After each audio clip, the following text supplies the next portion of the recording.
I wish upon all people that when it's time to, stop your life, when it ends here, that you don't lay there and go, why didn't I do what I truly wanted to do? Why didn't I do what was truly joyful to me? Why didn't I live life on my terms?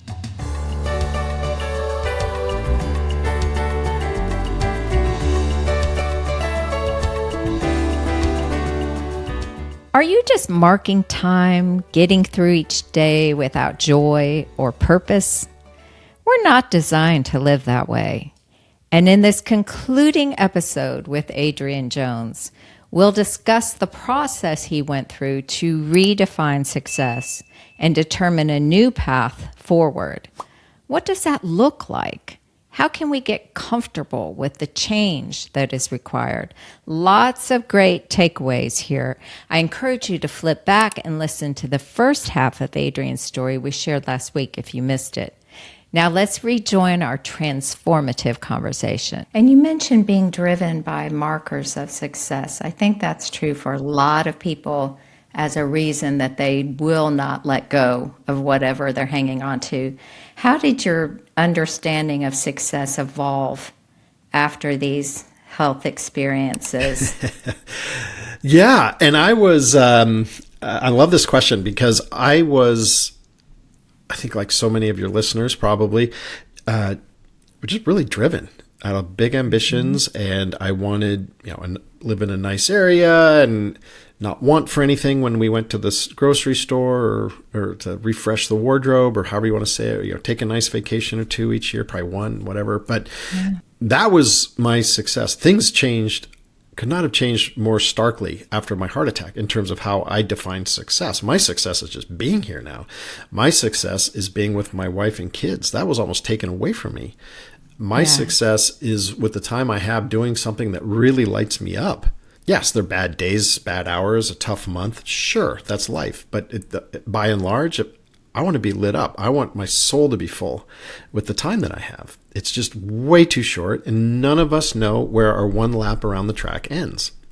Our little lap could end tomorrow, today, tonight, next year. Who knows? So, but if you're not doing stuff you love with people you enjoy doing it with, like to me, it's like that's not success.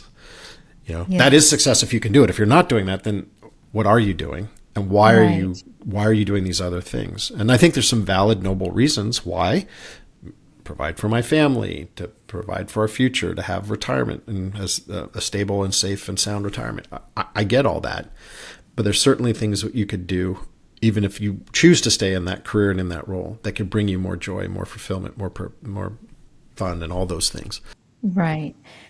We focused a lot on the health issues in being out of a line. What are other kinds of costs, do you think, associated with pursuing maybe a skewed sense of success, maybe one that's not aligned with who you are? Certainly the health costs. I might liberally use the terminology cost here, but there's a regret cost. I wish upon all people that when it's time to, stop your life, when it ends here, that you don't lay there and go, why didn't I do what I truly wanted to do? Why didn't I do what was truly joyful to me? Why didn't I live life on my terms? And so I think there's a regret cost. Like at some point you're going to face it. Maybe you can handle it and live with it. And maybe it'll be tough for you to deal with in your older years. Like, I really should have done that. Started that company or wrote that book or whatever it was. And so I think that is something that people need to get their arms around, like that cost. I think there's, I like to think that there's an identity layer here as well. There's a cost of not honoring your identity. Your identity gets caught up in these other traditional markers of success, and your ego is tied to that job title, how that role shows up in your professional life and in your social life, how people perceive you. But you're almost living with a mask on. And that you're not showing your true identity and it's not coming through. And so I think that causes a lot of mental strain. And then going back to, we did want to talk about health, but something that was really interesting to me is someone on my team. She's a psychologist and has done a lot of work in neuroscience. And we did a paper on the science of alignment, if you are aligned to your purpose. And what we found, and we used available research that's out there. This wasn't our own primary research, but using available information from secondary sources. What we found kind of blew me away, but it reinforced what I suspected. And that is, if you are aligned to your purpose, good things happen. Your neuroplasticity in your brain improves. Your all-cause mortality risk goes down. It's cardioprotective. Again, we're going back to health, and I know you're asking me other things, but I just had this thought that I think it's interesting, and of course I'm promoting work that we've done. But I thought the findings were really interesting because it showed that there's some real science behind being true to your own purpose and being really authentic about it. I'm not going to say if you go find a job that's true to your purpose that you're not going to have a heart attack. I mean, but it can help you not have one. There's data that suggests that it will be to your benefit to do that, unless you're like me. By the way, so people know, I'm adopted. We've covered that. On the maternal line of my genes, heart disease is a serial killer. So that was interesting information for me to get after my first heart attack. So I guess I bring that back around, like doing work that you love can be cardioprotective, but if you've got bad genes or a really bad diet and exercise routine, can't help you there. But anyways, so those would be some other areas that sorry, going back to the non-health stuff, like is it the cost of regret, the cost of your identity being betrayed in some capacity, I think is a big one. That makes sense. Because as you expressed, you're living with the mask on. You're kind of living a lie, which I'm sure does not imbue health. No, it doesn't. No, and it has to not feel good. Yes. Right. No, it doesn't feel good. And I think you could probably draw a pretty tight line between that and then having higher cortisol levels in your system because you're just trying to fit in and muscle your way through things. It causes your stress to go up. Your cortisol is running higher. And that doesn't always lead to good things. Yes. And we're trying to separate out the health, but like you said earlier, it's kind of almost weird how it's so interconnected. You cannot, and your point about it catching up with you, it living with you, within you, absolutely, it does. So that's well said. I know you've talked a fair amount about self-compassion. Can you explain that and talk about why that's important in a healing process? Yeah.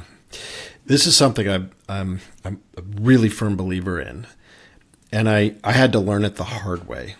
So again, coming from the world of Wall Street, investments, asset management, wealth management, it's all numbers, right? Everything's a number. And your quarterly performance, your investment performance, your portfolio performance, all these things. And you can be really measured on those numbers. It all went down for me in 2016. And a few years went by. I learned that I wasn't loving myself. I hadn't chosen myself properly yet. Right? I left a really big firm to go to my friend's independent wealth advisory firm, then to another one.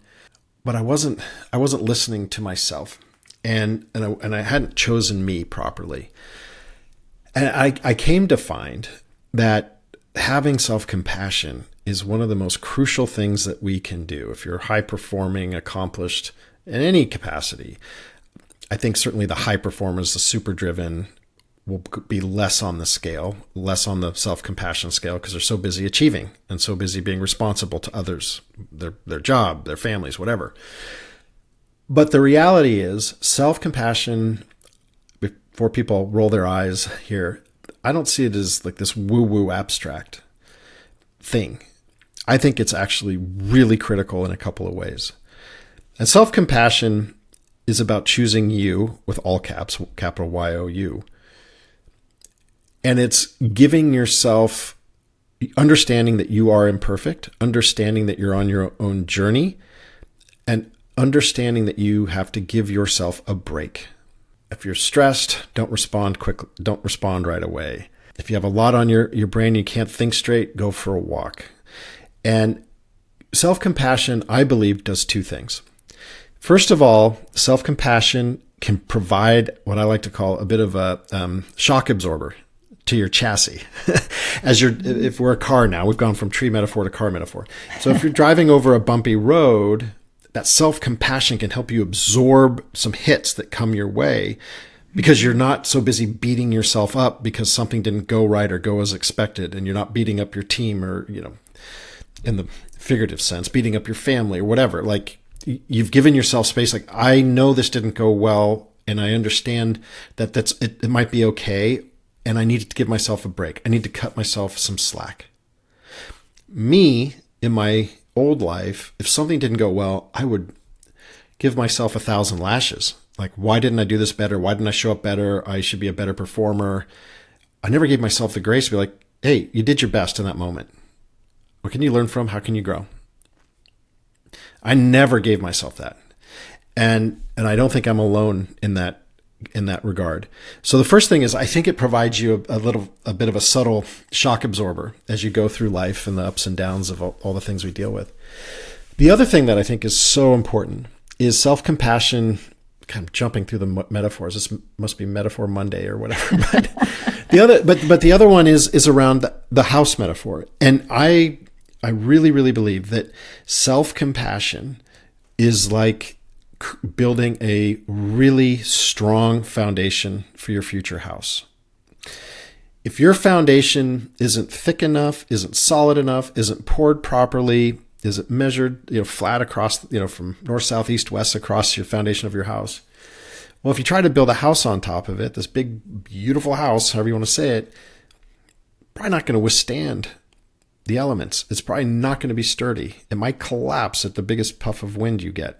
And on and on. You get where I'm going. Yeah. So I think those are two ways that self-compassion, because self-compassion gives you the foundation to be you, to understand you, to take the time to understand who you are as a person, and to give yourself some of those spaces where you need to, choose yourself and be like, hey, it's okay. I need 10 minutes to go for a walk around the block before I deal with this issue, just to gather myself and take a break. It's okay. Right. Have compassion on yourself. You can only do so much. Right. And so that's why I think. I was just going to say, we're willing to do this for other people. I'm this way. I'm like you in beating yourself up, being very hard on yourself. But we don't do that to other people. We would be considered awful people if we treated other people that way, Can you imagine, one of your closest friends shows up on your front door in a bit of a hot mess, crying, just doesn't look right? What are you going to do? Slam the door on their face and say, God, you're terrible. Pull yourself together. Get out of here till you got yourself pulled together. Or would you welcome that person? You'd probably give them a hug and say, is everything okay? You'd sit them down, maybe offer them a drink, a glass of water, maybe a box of tissues, whatever it is. You'd sit next to them. You'd console them, put your arm around them, tell them, hey, you're doing great. This is tough day today. You're great in all these other areas. You're going to get through this. It's okay. We don't do that. I didn't. I'm working on getting better at that for myself. Yeah. Right? Yeah. That's neat. Another one of the concepts that you talk about is radical honesty. Mm-hmm. Mm-hmm. What does that look like in practice? It looks like in practice where we talked about masks earlier. And we're not talking about literal masks like you're going to New Orleans or a masquerade ball or whatever. Sure. These are the masks we wear to appear and show up a certain way. If we want to get to our authentic truth, we've got to get our masks off, and we have to remove ourselves from the expectation layers that have been around us in our life. Expectation of your parents, of your partner, of your boss, whatever, to do certain things, show up a certain way, have a certain life or a certain career. I believe that to get to the heart of things, you've got to be radically honest. And there's a notion out there about radical candor, and that's in the workplace and workplace communications and organizational effectiveness. I'm talking about with yourself. Radical honesty with yourself. First of all, giving yourself permission to be so. Oftentimes we don't give ourselves permission because we're caring for our spouse, for our children. Why am I going to do this? First thing is give yourself permission. All right. I matter. I'm choosing me. I'm showing some self-compassion. The second thing is you eliminate all those things that we just talked about, the masks and the expectation layers, and dive into what's fundamentally important to you. Not to what your spouse or partner thinks, not to what your parents think or your brothers or sisters, what you think. And it takes some work. Some people can do it pretty readily. Others, they'll try to do it and they realize, I didn't quite go there all the way. I had too many caveats, too many what ifs, if-then statements about my honesty about myself. And one of the things I like to point out, like, okay, so in practice, you asked, what would be something that we could put into practice here that could help your listeners or anybody? Simple exercise. I call it the I want exercise. It could not be more basic. And sometimes basic is really good. You go to a quiet place, bring a pen and paper, or if you want to write on an iPad or a laptop or whatever like that, fine. I prefer lack of digital inputs while you're doing this sort of work. For me, I would probably do this. I would go find a park bench or sit in our backyard here on a beautiful day and just think, what do I want? And you literally write on a piece of paper, I want : and then underneath that, you write down 3 things. You can go up to 3 if you want to go over 3, fine. But let's just say you write up to 3 things that you want. There's no caveat. Well, if this happens, or if I get permission to do, no, I want this. There's no if then. I want to do if and then everyone's happy and then my parents understand. No. This is what I want. And you write down, I just make it simple. Write down 3. And if it's one thing, that's great. I want to be a podcast host. I want to turn my grandmother's marinara sauce recipe into a product on Whole Foods shelves. I want to stop commuting 3 hours a day. I want whatever. It could be anything. Mm-hmm. What are they? And then if it is 3, pick one that you can bring to life quickly. You're talking to a 2-time heart attack survivor. So there's a lot of urgency about what I do with my business and when I work with people. What can you do quickly to start putting it in motion and getting it closer to you so that your core authentic interest becomes closer to who you are and how you operate in your own ecosystem, as opposed to being this ephemeral idea that may never happen. Maybe when I retire one day I'll get to it. No, right. No way. I could not encourage you enough to not do that. To identify one of those items, and that you can do all 3, but the one that you can put into motion or get moving on, where you could make a phone call to learn more about, or go into a store to see how they do things, whatever it is, do it. Now, if you get more than 3, then you just go down your list and see if you could bucket them with their themes that came up. And then with those themes, okay, same exercise. Okay, of these, you wrote down 15 things, whatever it is, and you come up with 3 buckets of 5 items. Just trying to do simple math right now. Pick one, again, that you can most quickly bring to action, so you start feeling momentum towards something that is true to you and of authentic interest to you. That's good. That's one way to break it down. It's a good tool. Another one, this is a concept, I guess, too, but Ikigai, did I say that right? Ikigai. Mm-hmm. Yeah. Yep. Yeah, what is it? How would you explain the concept of that to someone unfamiliar? Because I wasn't. Yeah, so sure there's other people. It's not my word. It's a Japanese word, broad strokes, meaning a life worth living. Other ways to say it, but generally the meaning of life, or a life worth living, or something along those lines. And when I was, more has gone through, we talked about the first iteration of more, and now more is a bit of a different idea. Still serving people, but just with a bit of a different focus than when we launched. But the Ikigai, when I started to create the curriculum for more, I wrote a book in the summer of 2024 about how I can help people get to their authentic truth and their authenticity. And just doing research around the book, I came across this notion of Ikigai. And I was like, hey, what does this mean? and the more I dove into it, the more cool I thought it was. And further inspired by the work of the blue zones and the research of the blue zones and what's happening over in Japan in their blue zone. And I thought, well, what is this? And so think of a 4-circle Venn diagram. And your Ikigai is in the center of that Venn diagram. And the 4 circles are, what am I good at? What do I love to do? What does the world need? And how can I get paid to do it? What can I do to get paid? Those are the 4 circles. If you put them all together, smack in the middle there is the Ikigai when you find that point. And just even at a theoretical basis, it makes so much sense to me. I think in our society, we might, it's broad generalization, but I don't think that we afford ourselves to look at the world in that way, through that lens. I agree with you. I'm sitting here thinking this is something that should be taught in high school, before we're all making those big life decisions. Yeah, for sure. Because I just love the concept that's what's so important is getting those 4 circles together. What does the world need, and what am I good at, and what do I love to do, and putting this all together. It's not easy to find. I'm not saying it happens overnight. For some people it does, but it takes some work to get there. I agree. So are there strategies for getting there? Well, I mean, the way we do it, right? You've asked me a few that, so we have 6 pillars to our methodology.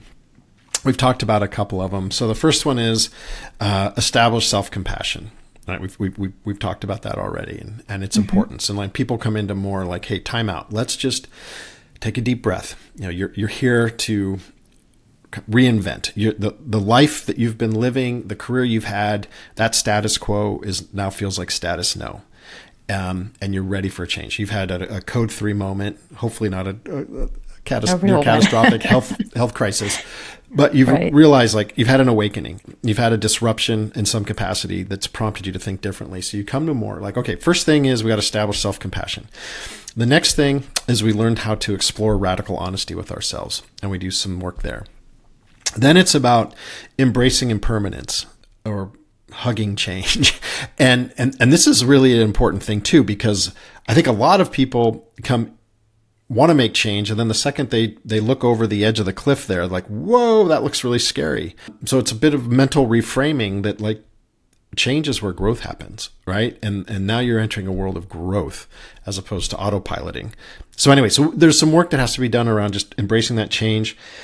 And then it's about inspiration and finding inspiration for yourself, whether it's coming up with a new job, a vocation, finding a way to reframe. You might like your job, but it just got you down, but you kind of like the work and the person you work for and the mission of the company. So it's the level of inspiration that we help people with. Then it's about redefining authentic success. We've talked about that a bit earlier today too. Like, how do I, if I'm not my vision of success or how I define success isn't being the CEO of XYZ company and XYZ industry, but it's these other things that are more important to me. You have to do some work there. And then ultimately, it's about launching your Ikigai. And so that's how we help people get there. But if you just break down those four Venn diagram circles and just start writing those things down, like, what am I good at? What do I love doing? What does the world actually need? And if you can find something that the world needs that aligns with your purpose, that authentically interests you, that's great. Okay, now how can I do all this and get paid? Right. That is, to me, that's like, I don't know, the holy grail. Yes. If for those of us that have to work or we want to work. Mm-hmm. Yes. You've already mentioned, you've talked about how important it is to experience transformation within the context of community. Mm-hmm. Why do you think that is? Why is it important? Well, we talked about gym memberships earlier, right? And yeah, you're right. And I'm guilty of this. I've definitely done this in my life. Literally, I signed up for a gym membership, and 6 weeks go by. I hadn't even shown up at the gym. I promised myself I wouldn't do all these things. I bet you my behavior would be different if I joined a gym with 3 other guys, and we said, we're going to meet here Monday, Wednesday, Friday, 6 a.m. Rain or shine. Don't come if you have a fever. Otherwise, you're here. I'm probably going to show up because I don't want to let them down. And if I let them down, then I'm letting myself down, and everybody's getting let down. And I don't like that. So I think there's something about accountability that really helps. There's something about social proof. I'm thinking about this. What do you think? I'm walking the same path with someone else. They get it. When I was going through the absolute depths of despair with that role before I launched into my entrepreneurial endeavors now, I was as lonely and as miserable as one comes. I talked about my misery, but part of that driving that was because I couldn't figure out where I wanted to go in this world of helping and inspiring others.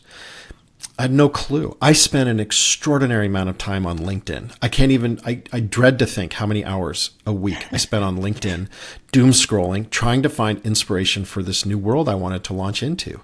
It was hopeless. I was miserable. I didn't realize it, but I was suffering in silence. I never got anywhere for those hours. I mean, hours upon hours upon hours of trying to figure it out by doom scrolling. I would go talk to my friends about what I was thinking about, but that gets so far. And how many times can you go? No matter how good a friend is, there's only so much they can do. But if I can walk into a group where there's 20 people or whatever the number is, doesn't necessarily matter, and they're going through something similar, I feel less alone. Mm-hmm. And they're going to have the space to listen to me and see me where I'm at and help me move through it. So you get the accountability, you get the social proof, you get the support, you don't feel alone, you don't give up, right? You're less likely to give up if you have to show up or you feel those connections to others and you're supporting them too. I mean, there's unity and community, literally. Yeah. And I think that is so important. I think there are people who can reinvent themselves, certainly, on a DIY basis, read some books, you just have an idea spark and you're just going to do it. Not great, but it doesn't work for everyone that way. Sure. Yeah. Do you think it's important to be selective about the kind of community that you choose to walk through transformation within? Oh, sure. Yeah, definitely. Yeah. I mean, you want to make sure that the motivations are right, mm-hmm. and they're pursuing the same. I mean, I'll tell you. So we launched more in 2024, had my heart attack. We've talked about that. I wrote a book. I reconfigured more around coming into 2025 around meeting people at a career crossroads. But again, I shared the 6 pillars of our methodology. It was, we want to help people find their Ikigai. We're mm-hmm. not, our whole purpose for more is not Ikigai, but it's a critical element of like the endpoint where we hope people can get to. And so I relaunched it, and what happened was, and I invited about 25 people to come in the community, hoping, mainly not my friends. The last thing I wanted was, I mean, if I could help my friends, great, but I didn't want to be friends of AJ here because I wouldn't get the right, it would just be hard to get the real feedback of how this would work. But what happened is some people joined, friends of friends, and what turns out is that they were in a different mental place than what I'm trying to serve with more people who are ready for intentional change. This isn't mm-hmm. necessarily blowing up your life and taking a wrecking ball to everything you've worked so hard to build. This is about intentional change and reinvention. But I mean, that's my thesis and where I want to be with things. But people who came into more than a few wanted to come in because they were really desperate for a job. Their job search efforts hadn't worked out, and they thought if they joined the community, like something magical would happen. And I observed that once I identified who was coming into more with what goal in mind. It was very clear, like, well, there's an element here that's just not going to work. So I saw that firsthand. So yeah, I think if you join a community to navigate personal transformation, yes, I would want to get really familiar with, do they have a mission statement? Do they have a website? Do I know anyone who's part of the community who can explain to me what the culture is like? What is the goal? These sorts of some pretty basic things, because you don't want to pour your heart and soul out. Certainly if you're in a community where you're going to put it out in a public domain where it's not aligned with where you're trying to go. I mean, it's sort of obvious stuff, Right. but that's one thing I'd be very concerned and aware of if you're looking to work and join a community. That makes sense. And speaking of community, one of the guests you featured on your podcast, Stephanie Goodell, did I say that right? She spoke about how this process can be very complex, transformation in general, if you're in a relationship. And I could see how that would be true because, your life is kind of blowing up. And if Yeah. if the person who you've been with is counting on you to be a certain way in the world and your life blows up, you're changing a certain direction. Perhaps they're not changing a similar direction. Is there a way to accomplish this without destroying a relationship, you think? Yes. Yes, I do. It's a very fair question. It's a very fair question, and it should be on people's minds for sure. I think a lot of it depends on your relationship with your partner / spouse. I don't want to get too into like relationship management, but it's not my world at all. But I'm challenging you here, Adrian. No, that's fair. I'm not a couples therapist by any stretch, but from my own perspective, I'll just share from my own perspective, and then maybe use a lens to look into others. For me, my wife saw what was happening to me. Liz, she saw this just physical shell of myself who had random nausea issues and was having a hard time getting out of bed and cantankerous around the house and absent around the kids and on and on. Well, that's no good place to be. Even though I was pulling a paycheck, like I was destructive in and of itself, to be honest with you. But she saw that, she recognized that, and she agreed. She was the one who urged me to quit. Like, this is not healthy. We have some savings. We'll figure it out. Everything is figure outable. Everything. You just if you have the will, you can get there. So luckily for me, she's very supportive, and she urged me to take the risk, and we've had to make some sacrifices as a result. We never thought we would ever leave Marin County, California, ever. I'm a native of there. And now we live in coastal North Carolina because that allowed us, allowed me to have the runway to build the business I'm building and get us out from an extraordinary cost burden that was on our backs. And so that was super helpful. And she saw it in that way, that this would be a net gain for both of us. I think the key thing is to really make sure that your partner understands the cost that you're suffering as a result. If your blood pressure is running high, if you're willing to admit that you're drinking way more than you should. I definitely know people who were hiding alcohol from they had bottles in their closets and stuff like that. Like, I think you have to have a very real conversation with your partner around, I'm not well.